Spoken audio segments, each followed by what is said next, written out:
बिस्मिल्लाहिर्रहमानिर्रहीम वसल्लल्लाहु अला नबील करीम।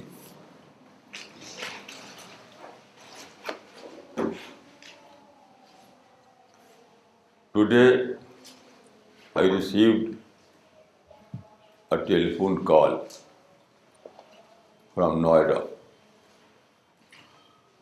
The caller was a Muslim youth. He wanted an appointment. I said, today,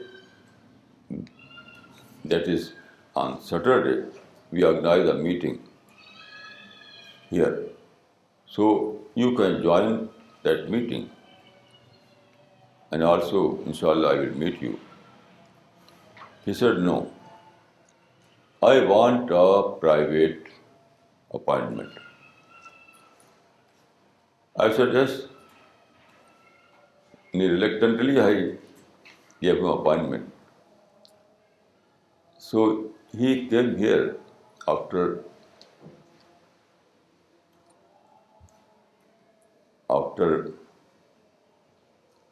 any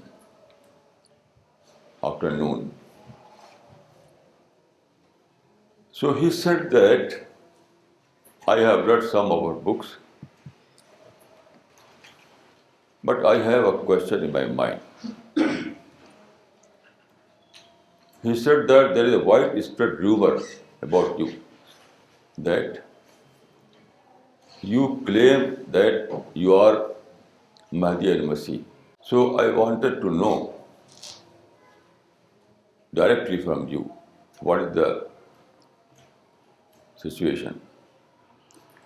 I said, it is completely wrong. No one has right to claim that I am Mahdi or I am Masih. It is completely upon God. Except Prophet. No one has right to claim. Only Prophet has right to claim that he is informed by the angel. So he knows. Prophet knows that I am a prophet. No other person knows. Even one cannot say that I am a true believer. No. You cannot claim that I am a true believer. I am a true mujaddid. Except Prophet, no one can start his mission by proclamation. Then I said that what is the matter?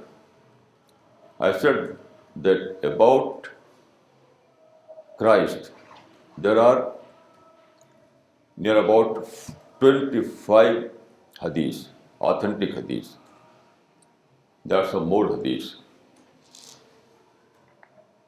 If you read all these hadiths, you will discover that there is not a single hadith in which it is mentioned that Christ will come from heaven, from the fourth heaven. It is a rumor. Word sama or sky is not mentioned in any hadith. Hadith simply tell us that simply about his advent, about his appearance, just like anyone. So, according to hadith, Masih or Christ is not descending from, not going to descend from heaven. It will be a man like others. So there are a dozen of scholars who don't believe that Christ will come from heaven. They say that Christ means role of Christ. Role of Christ. There is no bodily descendant of Christ, only in terms of role. For example, Allama Iqbal has said, इब्न मरियम से मसीह नासिरी मकसूद हैं, या मुजद्दिद जिसमें हूँ फर्जंद मरियम के सिफात. There are a number of scholars who say like this. So this I have mentioned in my article. It is not my own saying, but it is a saying of a number of great scholars, great Islamic scholars. So he was, and also there were some other points I cleared. So he was so impressed that after meeting, he went to our office. He purchased 4 books: Raz Hayat, Tamir Hayat, Ranma Hayat, and Kitab Zindagi. And also he became a subscriber of Ar-Risala monthly by paying the subscription. Now, there is a great lesson in this small event, and that is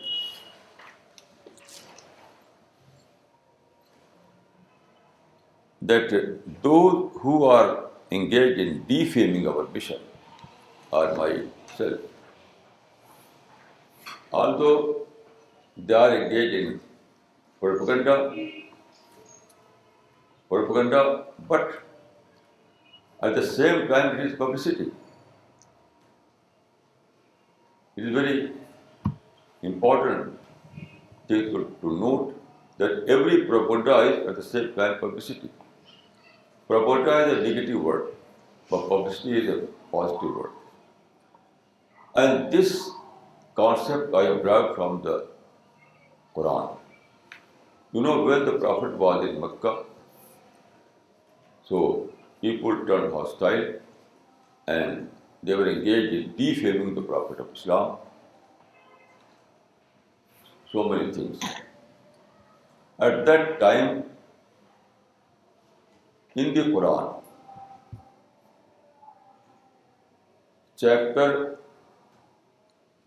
two chapters were revealed, was Duha and al-Mishra. In this chapter, in this Quranic chapter, there was a verse, there is a verse, Inna ma'al usri yusra, Inna ma'al usri yusra. With every hardship there is ease. And there is a verse, وَرَفَعْنَا لَكَ ذِكْرَكَ وَرَفَعْنَا لَكَ ذِكْرَكَ. Here you can see that what was that Rafa Zikr? Meaning, God Almighty said that although these people are engaged in negative propaganda, but it is for you just like publicity. This is Rafana Laka Zikr. So God Almighty gave this guidance that in everything there are 2 aspects, negative or positive. So don't take things and don't go to the negative aspect, but you have to go to positive aspects. So it was not a temporary advice, it was not a simple thing, it was a permanent guidance. By this verse, Quran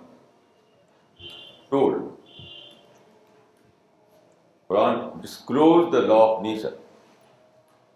It is like a disclosure, the law of nature. What is law of nature? It is law of nature that in every negative there are positivity. In every negative aspect there are positive aspects. It is law of nature. So Quran disclosed this law of nature. And again there is a verse, Inna ma'al usri yusra. At that time there was so many hardships, so many atrocities against Prophet and his companions.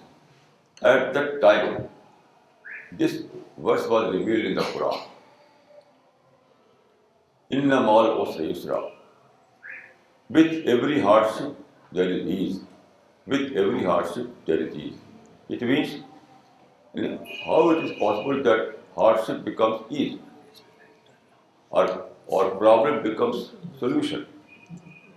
Why? Because when there is a hardship, there is a problem, it is a challenge. It is not simply a hardship.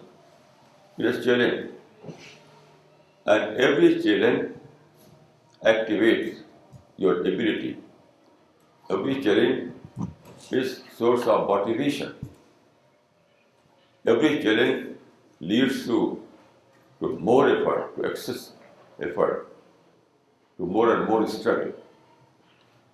So when you face some hardship, you have to see it as a challenge.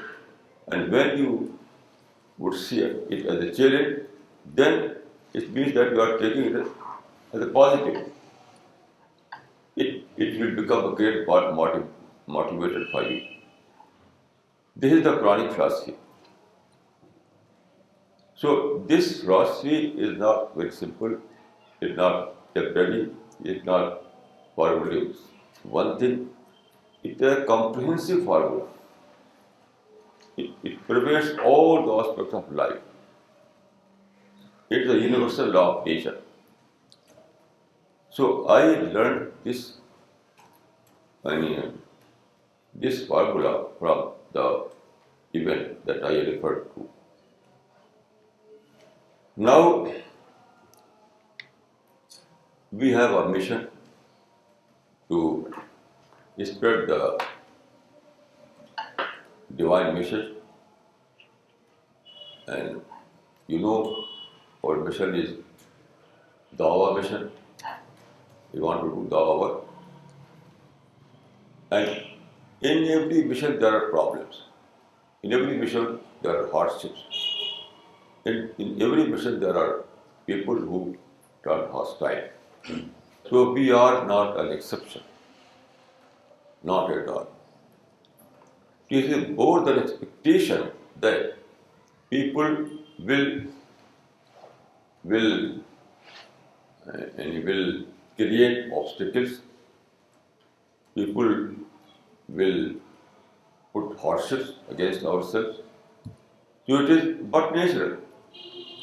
So we have to welcome all these things, because we have to take it as a challenge, not as simply hardship. And it is why I am saying that it is law of nature. It is divine plan. It is divine plan. Everyone is born with great potential. Every man and woman are born with great potential. But this potential is in a dormant situation, dormant in our nature. Initially it is dormant. It is in dormant position. So challenge only activate your potential. Without potential, there is no intellectual awakening. If someone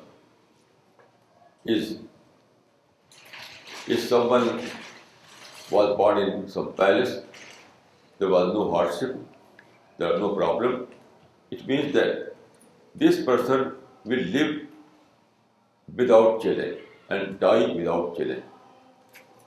And he cannot do anything. No prince was able to author a great book, great discovery, great invention.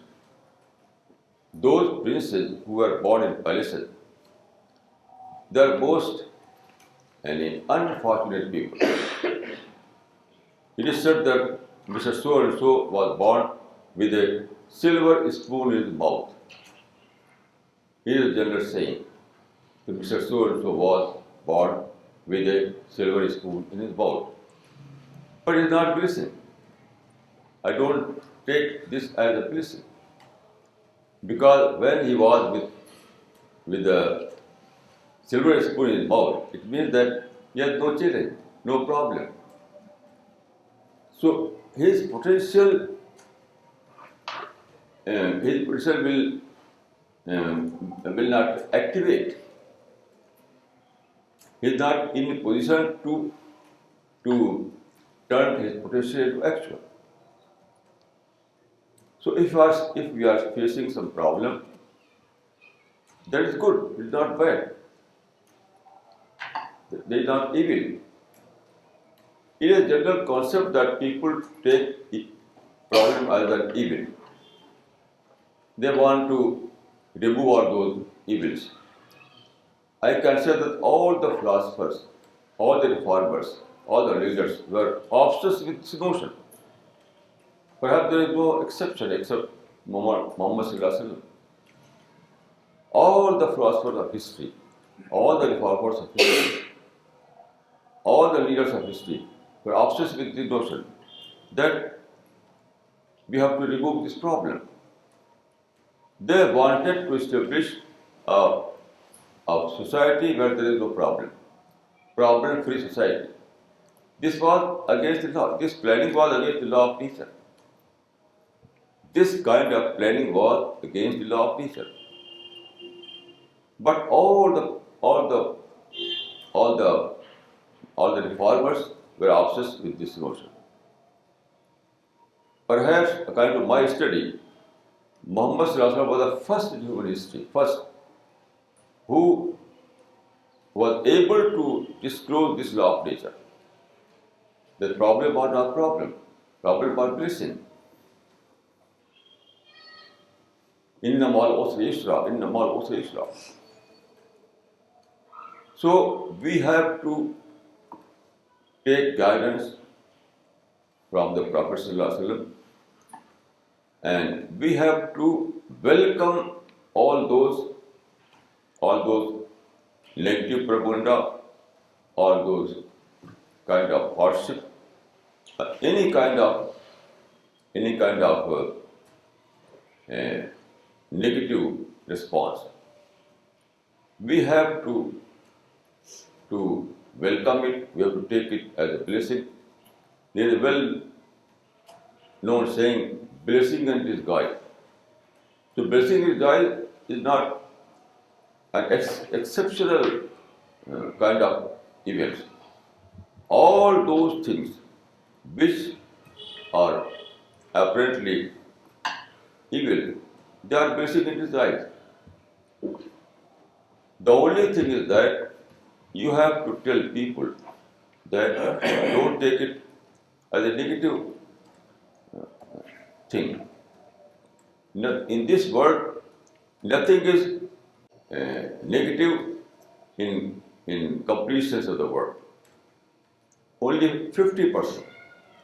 In everything, there are two different aspects, negative and positive. So nothing is evil. No. Every evil accompanies some kind of positivity. So you have to adopt this formula, and also you have to preach this formula. You know, in our world, in the present world, all the Muslims are living in frustration, in disappointment.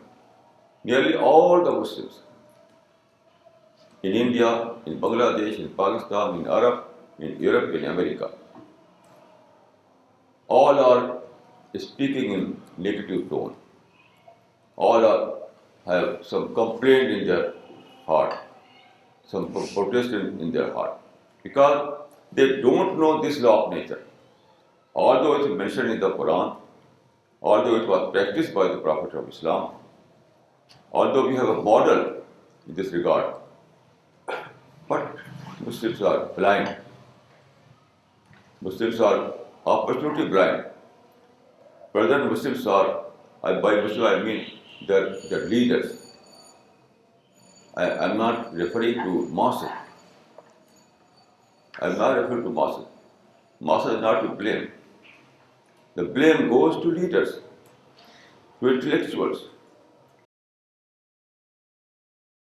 So, this is the set that all the leaders became opportunity blind. They know only problems. They know only atrocities. They know only sad aspect of the things or negative aspect of the things. It is the single factor that has made Muslims backward. In our present world, Muslims feel themselves displaced people, a neglected community.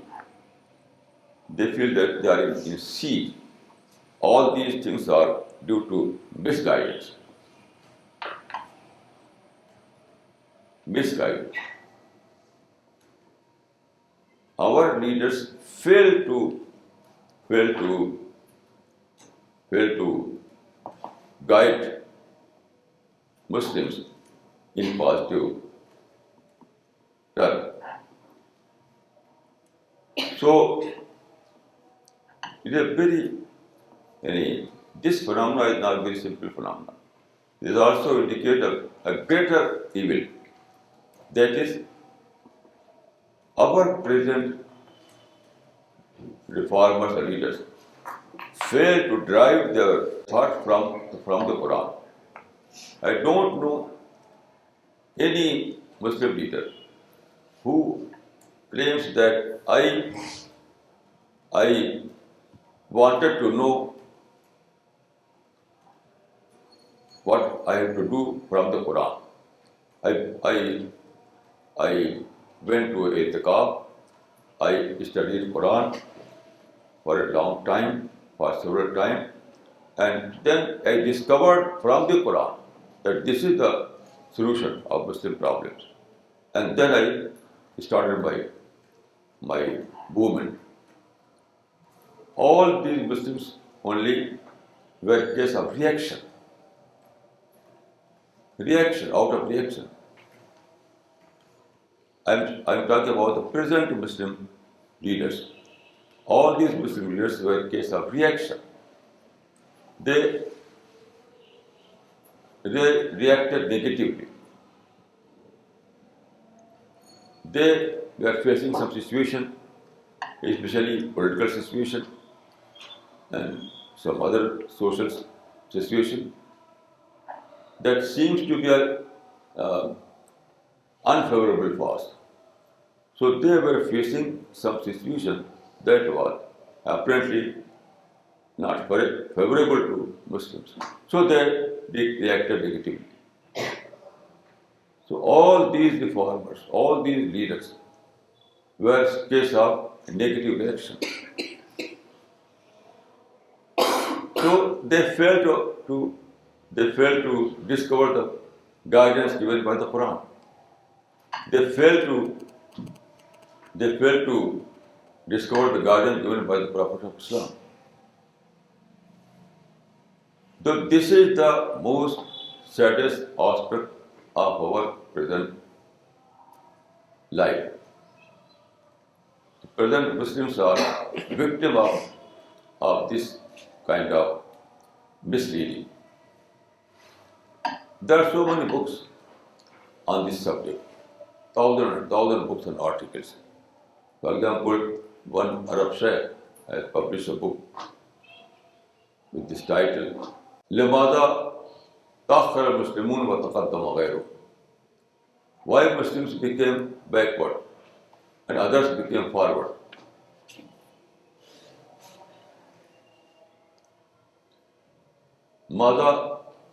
This is the title of his book. لماذا تأخر المسلمون وتقدم غيرهم? Why Muslims became backward and others became forward? But if you read this book, it is available in Arabic and English both. You cannot find any solution in Quranic term. Because this book is also a proof that what he is writing while saying is saying out of negative reaction. So Quran, there is in India there is a sect, Parnami sect. So it's very interesting to know that Parnami people believe in the Quran, although they are Hindu. Their name are Hindu name, just like other Hindus. But their book is Kuldum Sharif. They believe in a book, and the title of this book is Kuldum Sharif. In Kuldum Sharif, there are the author frequently refers to the Quranic verses. For example, there is one line of Kuldum Sharif, Bikar Rahi Furqan. Bikar Rahi Furqan. Here Furqan means Quran. Furqan means Quran. It means that Quran left unknown, undiscovered. Quran became an undiscovered book. It's very strange. And I think that he is saying, what he's saying is right. Quran is undiscovered book, unknown book. Although people do tilawat, there is recitation, without knowing the meaning. Most Muslims are engaged in tilawat. If someone died, they are Quran khali. So, millions of Muslims are engaged in tilawat. That is simply recitation of the text of the Arabic text. But this kind of tilawat is nothing. Hazrat Aisha said about these kind of people, Ulaika qarau wa hum lam yaqrau. This saying of Aisha, the wife of the Prophet of Islam. Ulaika qarau wa hum lam yaqrau. They read the Quran, but they did not read. They read the Quran, but they did not read. Ulaika qarau wa hum lam yaqrau. This is the case of all the Muslims. They read the Quran in terms of tilawat, but they don't know the meaning of the Quran. For example, they don't know that it is law of nature, according to the Quranic statement, that no experience is simply negative experience. With every experience, there are positive aspects. So you have to discover that positive aspect. This is the most important verse, very relevant to our present life. This Quranic verse is very, very relevant to our present life. But Muslims don't know, because they always complain. They are engaged in protest. Anyone who is engaged in protest and complaint, it is well established fact that he don't know the law of nature. He don't know the Quranic statement in this regard. So this is our mission, and I would like to advise you to convey this message to all Muslims, also to all mankind. أقول قولي هذا وأستغفر الله لي ولكم أجمعين.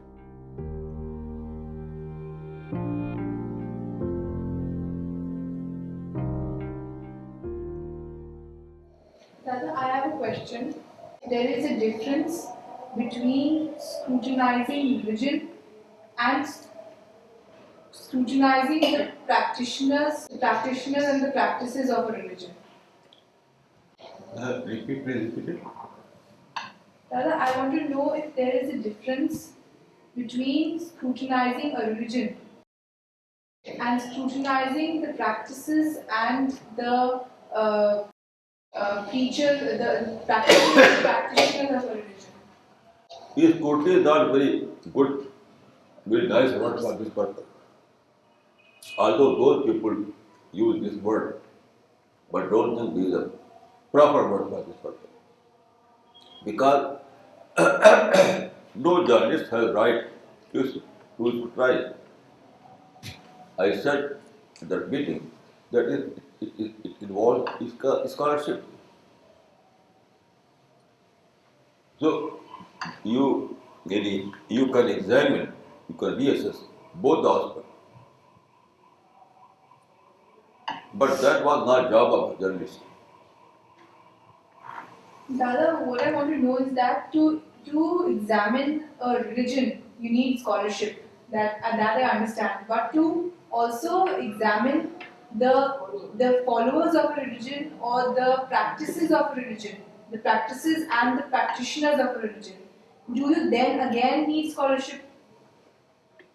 Yes, without scholarship, without knowing the real problem, how you can examine, how you could scrutinize.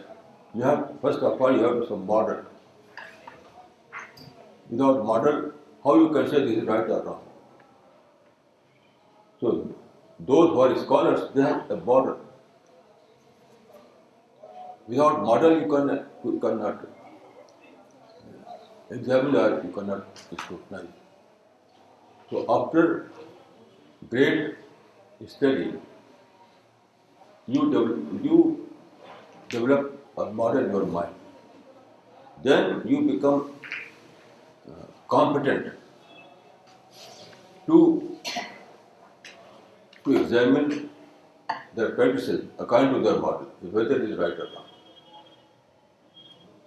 Without knowing the model, how you can examine? So I think that in both the cases, you need great scholarship.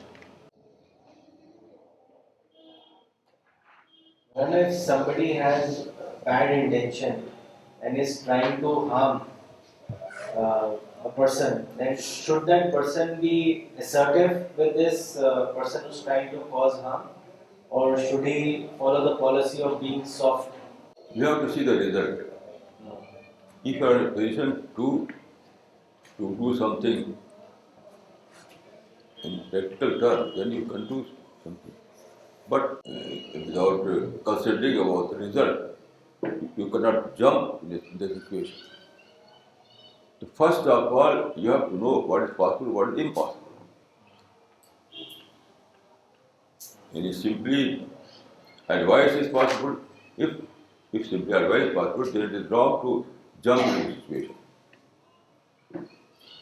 If you see that the situation is in my control, I can do anything, then you are allowed to